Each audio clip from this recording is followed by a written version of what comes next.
నమోదకహస్త శ్యామలకర్ణ విలంబిత సూత్ర వామన రూప మహేశ్వర పుత్ర విఘ్న వినాయక పాద నమస్తే.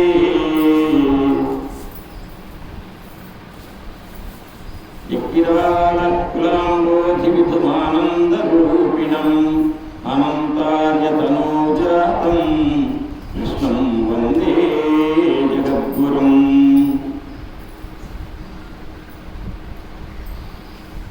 ఇలా శ్రీకృష్ణ పరమాత్మ అంటే శ్రీ మహావిష్ణువు కృష్ణుడిగా అవతరించాడు ద్వాపర యుగంలో. ఆ కృష్ణుడు పుట్టే సమయంలోనే, పుట్టడానికి ముందే ఏ తల్లి గర్భంలో కృష్ణుడు పుట్టాడో, ఏ దేవకీదేవి గర్భం నుంచి అవతరించాడో, ఆ దేవకీదేవి పెళ్లి అయ్యి దేవకీదేవి అన్నయ్య కంసుడు రథంలో పట్టుకెళ్తుంటే చెల్లెలు భావను ఆకాశం నుంచి ఒక మాట వినపడింది. భగిని మెచ్చగా ఇష్టుడవై రథము గడిపి దరగునీదన్ శిష్టయకు నీతలోదరి అష్టమ గర్భంబుని హరించుకుని. కంస, నీ చెల్లెలు దేవకీదేవి పెళ్లి బాగా చేసావు. నీ చెల్లెలంటే బాగా ఇష్టం. నీ చెల్లెలు భర్త వసుదేవుడు. చెల్లెలు బావను ఒక మహారాజు అయ్యుండి కూడా నువ్వు రథం నడుపుకుంటూ వెళ్తున్నావయ్యా, డ్రైవర్ని పెట్టలేదు, రథం చోదకుడిని పెట్టలేదు, సారథిని. నీకు ఎంత ఇష్టమయ్యా నీ చెల్లెలు నీ బావ అంటే. కానీ అదే నీ చెల్లెలు గర్భాన ఎనిమిదవ గర్భంలో పుట్టబోయే మగ పిల్లవాడు నీ ప్రాణాన్ని తీసేస్తాడు. అంటే నీ చావు మూడింది 8వ వాడి వల్ల. అనగానే వెంటనే రథం దిగాడు, చెల్లెల కిందకి లాగాడు, జుట్టు పట్టుకున్నాడు, వరలో ఖడ్గం తీశాడు, నరుకుతా అన్నాడు చెల్లెలు. అంతకుముందే పెళ్లి చేశాడు, పసుపు పారాని ఆరలేదు, నరుకుతా అన్నాడు. దాన్ని ఏమంటారు, అప్పటి వరకు చెల్లెల మీద ప్రేమ. వెంటనే తన ప్రాణం పోతుందేమో, తన చెల్లెలు గర్భం నుంచి పుట్టబోయే 8వ వాడు అనగానే చెల్లెల్ని కూడా చంపడానికి సిద్ధమయ్యాడు. దాన్ని రాక్షసత్వం అంటారు. రాక్షసుడు అంటే కొమ్ములు ఉండక్కర్లే, కూర ఉండక్కర్లే, మనస్తత్వం మారిపోయాడు. చెల్లెలు అడిగినట్టు, అన్నయ్య చెల్లెలు పెళ్లి చేసావు కదా, ఇతను నన్ను చంపటం ధర్మమా అంటే, నా ప్రాణానికి ముప్పు వచ్చినప్పుడు నువ్వెందుకు. చెల్లెలు బ్రతిమలాడింది, వినలే. బావగారు బ్రతిమలాడాడు, వినలే. బావగారు ఏమన్నాడంటే, బావా కంస, నీకు నా భార్య అంటే నీ చెల్లెలి గర్భంలో 8వ సంతానం పుట్టిన వాడి వల్ల ప్రమాదం. అసలు 8వ అక్కర్లేదు, మా ఇద్దరికి నీ అధీనంలో పెట్టుకో మమ్మల్ని. మాకు పుట్టినవాడికి పుట్టినట్టుగా నీకు సంతానాన్ని ఇచ్చేస్తుంటాం, నువ్వు ఏమైనా చేసుకో అనగానే సరే అని చెప్పేసి అని ఒప్పుకున్నాడు. నిజంగా తెలివి తక్కువ వాడు కాకపోతే కంసుడు తన చెల్లెలికి అసలు పిల్లలే పుట్టకుండా చేస్తే భయం ఉండదు కదా. కానీ చెల్లెలు గర్భం దాల్చి ప్రసవం కావడానికి అవకాశం కల్పించాడు కంసుడు. అడిగింది ఎవరు? వసుదేవుడు. ఒప్పుకున్నది ఎవరు? కంసుడు. ఏమని ఒప్పుకున్నాడు? సరే మీ ఇద్దరు నా ఆధీనంలోని కాపురం చేయండి, పుట్టినవాడు పుట్టినట్టు నాకు ఇవ్వండి, నేను చంపేసుకుంటా అన్నాడు. అనగానే ఇక్కడ ఒక్కసారి ఆలోచిస్తే ఎవరు ఆ కంసుడికి ఆ ఆలోచన బుద్ధి పుట్టించాడు అంటే 8వ గర్భంలో పుట్టబోయే కృష్ణ పరమాత్మ. కృష్ణుడిగా పుట్టక ముందు కృష్ణుడు లేడా? భగవంతుడు లేదా? ఉన్నాడు. భగవంతుడు ఉన్నవాడే, ఏ రూపం లేని భగవంతుడు కృష్ణుడుగా ద్వాపర యుగంలో శిశుపాలుని చంపడానికి వచ్చాడు. రావడానికి ముందు భగవంతుడు ఉన్నాడు. ఆ భగవంతుడు ఎవరంటే మేధావి విక్రమ క్రమ అని మనందరి యొక్క మేధాశక్తి బుద్ధిని నడిపేవాడు. ఆ భగవంతుడి కంసుడు బుర్రలో దూరి నీ చెల్లెలు పుట్టినవాడు పుట్టినట్టుగా అప్పచెప్తుందయ్యా, వదిలిపెట్టంటే వదిలిపెట్టేట్టుగా కంసుడు బుద్ధిలో దూరి పరమాత్మ ఈ ఎత్తుగడ వేశాడు. ఎత్తుగడలో కృష్ణుడే గెలిచాడు, భగవంతుడే గెలిచాడు. 6 ప్రసవాలైనవి. 6 పిల్లల్ని కంసుడికి ఒప్పచెప్పాడు బావగారు. వాళ్ళని చంపలే, అట్లా పెట్టాడు. ఒకనాడు నారదుడు వచ్చి, కంసాను ఎంత తెలివి తక్కువాడు అయ్యా, మనకు 1 2 3 4 5 6 లెక్కలు ఉంటాయి అంకెలు, దేవతలకు అట్టుండవు, 8 అంటే 2 కావచ్చు, ఈ 6లో 8వ వాడు ఉండొచ్చు అయ్యా, నేను ఎప్పుడో చంపుతాడని. కానీ అమ్మో వీళ్ళలో 8 ఉండొచ్చా, దేవత లెక్కలు వేరున్నాయా అని వెంటనే 6 పిల్లలు పట్టుకురమ్మన్నాడు. కత్తి తీసుకొని నరికి పడేశాడు. 7వసారి గర్భం దాల్చింది దేవకీదేవి. వెంటనే పరమాత్మ దేవకీదేవి గర్భంలో ఉన్న పిండాన్ని తన యోగమాయతో గుంజి రేపల్లెలో ఉన్న రోహిణి గర్భంలో పెట్టాడు. దీన్ని ఏమంటారంటే పిండాన్ని ఒక శరీరం నుంచి ఇంకో శరీరానికి తీసుకెళ్ళడం. ఇప్పుడు చేస్తున్నది ఏంటి, ఒకళ్ళ మూత్రపిండం ఇంకొకళ్ళ పెడుతున్న ట్రాన్స్ప్లాంటేషన్ అన్నారు. అది ఆనాడే చేశాడు పరమాత్మ. దాన్నే సంకర్షణము అంటారు.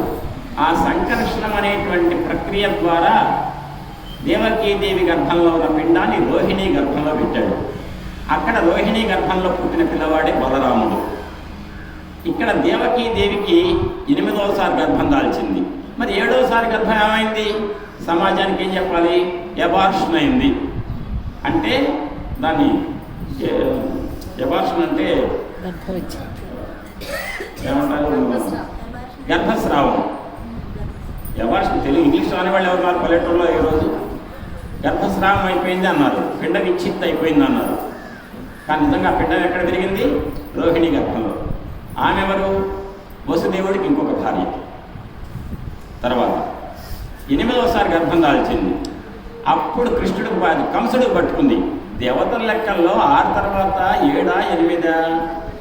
ఆ 7 కనుక అయ్యేటైతే 7 గర్భం పోయింది కదా, ఇప్పుడు పుట్టేది 7, 8. అది లెక్కేసుకోవాలా వద్దా? ఆడవు అంటే కృష్ణుడు పుట్టబోయే సమయానికల్లా కంసుడు దుర్మార్గుడికి టెన్షన్ జరిగిపోయింది. ఏది 7, ఏది 8 అర్థం కాలేదు. మొత్తం మీద గర్భం దాల్చింది. ఆ 7 అయితే ఏదైతే చూద్దాం, ఇది 7 అయితే ఓకే, 8 అయితే కనుక దీన్ని చంపుదాం, తర్వాత ఒక గర్భం దాల్చి అప్పుడు చంపుదాం అనుకున్నాడు కంసుడు. 8వసారి గర్భం దాల్చింది. అప్పుడు ప్రసవానికి కాస్త ముందు ఆ కారాగారంలో, ఏ కారాగారంలో అయితే దేవకీదేవి వసుదేవుడును తన అన్నయ్య కంసుడు ఉంచాడో అదే కారాగారంలో చతుర్భుజుడైనటువంటి శ్రీ మహావిష్ణువు ప్రత్యక్షమై అన్నాడు, అమ్మా నీకు నేను పుట్టబోతున్నానమ్మా, మీరు ఒక పని చేయాలి. నాన్న పుట్టగానే నన్ను చిన్న పిల్లగాడిగా పుట్టగానే ఒక పళ్ళెంలో పెట్టుకొని యమునా దాన్ని దాటి రేపల్లెలో నందుడి భార్య యశోదాదేవి గర్భన్న అప్పుడే ఒక అమ్మాయి పుట్టుంటుంది, చిన్నపిల్ల. అదే సమయంలో ఆ ఆడపిల్లని నీ పళ్ళెంలో పెట్టుకొని తీసుకొచ్చి ఇక్కడ పడుకోబెట్టు, నన్ను తీసుకుపోయి అక్కడ యశోదాదేవి పొత్తిళ్లలో పడుకోబెట్టు. ఇది మీరు చేయవలసిన పని. ఆ సమయంలో కాపలా వాళ్ళు ఉంటారు. ఎప్పుడు ప్రసవం అయితే అప్పుడు తెలియజేయి, నరుకుతా వచ్చా అని చెప్పి కంసుడు రెడీగా ఉన్నాడు. కంసుడికి నిద్రమత్తులు, కాపలా వాళ్ళకి నిద్రమత్తు ఉంటుంది. చెరసాల తాళాలు ఎవరి తీయకుండా అవే తెరుచుకుంటాయి. వెళుతుంటే యమునా నది అడ్డం ఉంది, అది అడ్డం తొలగిపోయి దారిస్తుంది. నేను రేపల్లెకి వెళ్ళు, తిరిగి వచ్చి నువ్వు ఆడపిల్లని తెచ్చి ఇక్కడ దేవకీదేవి పుత్తిళ్లలో పడుకోబెట్టేదాకా కూడా ఎవరికి మేల్కోరాదు. ఈ పని చేయండి అన్నారు. తండ్రి నువ్వు చతుర్భుజుడు అయ్యావు కదయ్యా, ఇప్పుడు రేపు నా గర్భంలో పుట్టపోయేవాడే కూడా ఇంటే బాగా తేజస్సుతో పుట్టావనుకో కంసుడు గుర్తుపడతాడు కదా. అంటే నేను ఇక్కడ ఉన్నాను కమ్మా, చిన్నపిల్లవాడిగా పుడతా, 2 చేతులతోనే పుడతా, సాధారణ మానవుడిలాగానే అన్నాడు. దేవకీదేవి ప్రసవించింది. చెరసాల తలుపులు తెరుచుకున్నాయి. కాపలా వాళ్ళకందరికీ మత్తొచ్చింది. వసుదేవుడు నెత్తిన పెట్టుకెళ్ళాడు. యమునా నది దారిచ్చింది. వెళ్ళి రేపల్లెలో యశోదాదేవి పుత్రులలో పిల్లవాడిని పడుకోబెట్టాడు. ఆడపిల్లని తీసుకొచ్చి ఇక్కడ పడుకోబెట్టాడు. అది కాగానే తలుపులు మూసుకున్నాయి. మెలకు వచ్చింది. అది ఇంకో ప్రసవించింది దేవకీదేవి అని చెప్పిన కంసుడు రెడీగా ఖడ్గం పట్టుకొచ్చాడు నరకటానికి. తీసుకున్నాడు పిల్లని. అన్నయ్య 8వ సంతానంలో మగ పిల్లవాడైతే అన్నయ్య నీకు ప్రాణభయం, ఆడపిల్ల కదా, మగ సంతానాన్ని ఒక్కదాన్ని కూడా దక్కనివ్వకుండా చేసావు, ఆడపిల్లని కనీసం నాకు పెంచే యోగ్యత కల్పించదయ్యా. అంటే నీ గర్భంలో 8వ గర్భంలో పుట్టిన ఆడ మగ లేదు, నీకు ఏ గర్భం ఎన్నోదైనా సరే చంపుతా అని చెప్పి ఒక్కసారి పైకి విసిరాడు ఆడపిల్లని. పసిగుడ్డు, గంటల పసిగుడ్డుని కింద ఖడ్గం పెట్టాడు.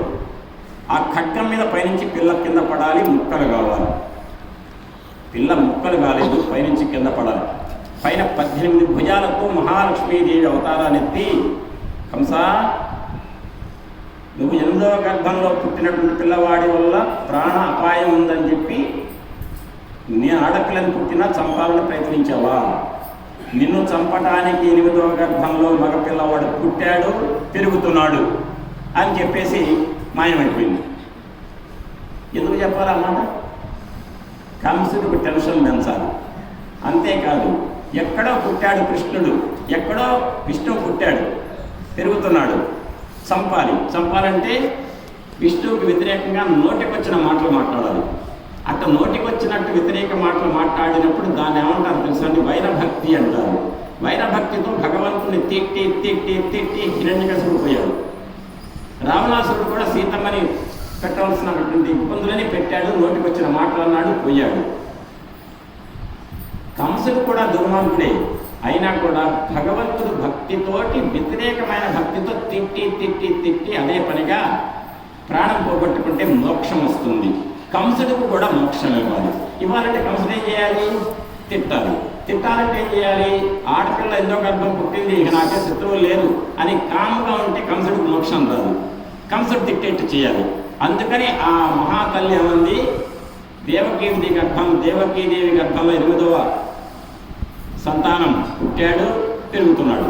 మొదలైందండి అప్పటి నుంచి టెన్షన్. కృష్ణుడికి ఎక్కడో ఉన్నాడు, వాడిని పట్టుకొని చంపాలి అని ప్రయత్నాలు చేశాడు. రకరకాలుగా పిల్లవాడికి అనేక ప్రయత్నాలు చేశాడు, చంపలేకపోయాడు. అది నేను మీకు అక్కడ చెప్పాను మందలపల్లిలో. ఇప్పుడు మీకు ఒక కొత్త కథ చాలా బాగుంటుంది. ఇప్పుడు ఇదంతా ఉపోద్ఘాతం, ఇవాళ ఉపన్యాసం కాదు. బాలకృష్ణుడు ఎక్కడ పుట్టాడో తెరవక నానా తంటాలు పడుతున్నాడు కంసుడు. ఎవరిని పంపించినా ఎవరైతే పోయారో వాళ్ళు కృష్ణుడిచే చంపబడి ఇక్కడ కృష్ణుడు ఉన్నాడని వార్త చెప్పడానికి కూడా మిగలట్లేవడు. యద్గత్వాన నివర్తంతే తద్ధామ పరమం మమ. గీతలో అన్నాడు కదా, ఎవరైతే కృష్ణుడి దగ్గరికి వెళ్ళి బాలకృష్ణుని చంపాలని ప్రయత్నించారో వాడు అయిపోతాడు ఆ చేతిలో. ఎవరిని చంపాలి? కృష్ణుడిని. ఆ కృష్ణుడి చేతిలో వెళ్ళిన ప్రతి వాళ్ళు పోతారు, మోక్షం పొందుతారు. ఇక కంసుడికి వచ్చి చెప్పేవాడు ఎవరు ఉన్నాడు? ఫలానా కృష్ణుడు ఉన్నాడు లేడు. నారదుడు వచ్చాడటండి. నారదా, కంస, నీకు విషయం తెలుసా అంటే, ఏమిటి నారద మహర్షి? ఏం లేదు, నిన్ను చంపాలని చెప్పేసి రాసి పెట్టున్న నీ చెల్లెలు దేవకీదేవి గర్భం 8వ గర్భంలో పుట్టిన మగపిల్లవాడు ఎక్కడా అని చెప్పి నీకు తెలవలేదు కదా. ఆ రేపల్లెలో నంద యశోదం దగ్గర పెరుగుతున్న కృష్ణుడేనయ్యా నీ మేనలుడు. నిన్ను చంపబోయేది ఆయనే అన్నట్టు నారదుడు. నన్ను చంపేవాడు రేపల్లెలో యశోదేవి, నందుడు యశోదల యొక్క గర్భంలో పుట్టాడా? నిజంగా పుట్టలే, నారదుడు చెప్పాడు. కానీ పుట్టిందైతే వాళ్ళ చెల్లెల గర్భం ఆయనే కదా. చెప్పగానే కృష్ణుడిని చంపించాలి అని ప్రయత్నం చేశాడు. దానికి ఒక ప్లాన్ వేశాడు. జాగ్రత్తగా వినండి. రేపల్లె, కంసుడు ఉండేది మధుర అంటే సత్తుపల్లి లేదా జంగారెడ్డిగూడెం. రేపల్లె అంటే మక్కినేనివారిగూడెం ఉంటుంది. ఈ చిన్న చిన్న ఊళ్ళ వాళ్ళందరూ కూడా రాజులు ఇక్కడున్న సంపద, పంట, పశు సంపద ద్వారా సంపాదించిన సంపాదనలో కొంత భాగాన్ని ఆ జంగారెడ్డిగూడెంకి వెళ్ళి అక్కడ మెయిన్ క్యాండిడేట్ ఉంటాడు, ఆయనకి కాస్త కప్పం కట్టాలి ప్రతి సంవత్సరం. అట్టనే ఈ సంవత్సరం కూడా కప్పం వసూలు చేసుకురాపోయా నువ్వు మక్కినేనివారిగూడెం వెళ్ళు అంటే ఏంటి, రేపల్లె వెళ్ళు. అక్కడ బాలకృష్ణుడు వాళ్ళ అన్నయ్య బలరాముడు ఉన్నారు, వాళ్ళని పట్టుకొని రా. నువ్వు ఎవరని చెప్తావు? ధనుర్యాగం చేస్తున్నాడు కంసుడు అని చెప్పి అబద్ధం చెప్పు. అది నువ్వు చెప్తేనే వింటారు, ఇంకోటి ఏం చెప్తే వినరు. ఎందుకంటే నీ మీద ఎంత నమ్మకం ఉందంటే అక్కూరా, నువ్వు ఏది చెప్పినా నమ్ముతావు. నువ్వు వెళ్ళి ధనుర్యాగం చేస్తున్నాడు కంస మహారాజు, కాబట్టి బలరామకృష్ణులని ముఖ్య అతిథులుగా పిలుచుకురమ్మన్నాడు అని అబద్ధం చెప్పు అనగానే అక్రూరుడైతే ఏమన్నాడండి, వాళ్ళిద్దరికి పట్టుకొని రా. ఎట్ట చంపాలి? కువలయ పీడం అనేటువంటి ఏనుగుతో చంపిస్తా. ఎట్ట చంపిస్తా? దాని కొమ్ములతో పొడిపిస్తే